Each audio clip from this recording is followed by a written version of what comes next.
রমজান মাস আসলে জুতার কথা মনে পড়ে, জুতা কিনতে হবে, জামা কিনতে হবে, এটা কিনে দিতে হবে, সেটা কিনে দিতে হবে। এটা কেমন রমাদান? এটাকে বলা হয়নি। আপনি আমি বর্তমান সমাজে যে রমজান খুঁজতেছি, এটা হাকিকতে রমজান না।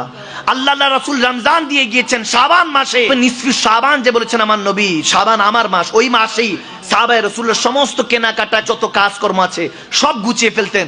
রমজানটা বরাদ্দ রাখতেন শুধু একজনকে রাজি করতে, তিনি কে? আওয়াজ দিয়ে বলেন, তিনি কে? হুজুর রোজাটা কিভাবে পারবো, এই 24 ঘন্টাটা কিভাবে পালন করবো? হুজুর কোন আমলটা করলে রোজাটা আমার ঠিকঠাক মতো পালন হবে, আল্লাহ আমার উপর রাজি হবেন?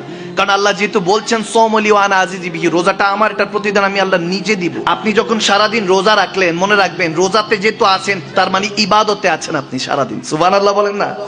আপনি 5 ওয়াক্ত নামাজ পড়বেন, ফজর জোহর আসর মাগরিব এশা, আপনি যতক্ষণ নামাজে থাকবেন ততক্ষণ ইবাদতে আছেন।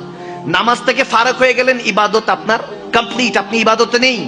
কিন্তু রোজা এমন একটা ইবাদত যে আপনি সারাদিন যখন সেহরি থেকে নিয়ত করে মাগরিব ইফতার পর্যন্ত আপনি ওয়েট করছেন, আপনি ইবাদতে আছেন। সুবহানাল্লাহ বলবেন না? সারাদিন যদি সমালোচনা গুনাহ এইসব থেকে নিজেকে হেফাজত করেন, চোখের হেফাজত, কানের হেফাজত, জুবানের হেফাজত, এগুলো থেকে, এখন ইবাদতের মধ্যে সবচেয়ে বেহতরিন ইবাদত হলো কোরআন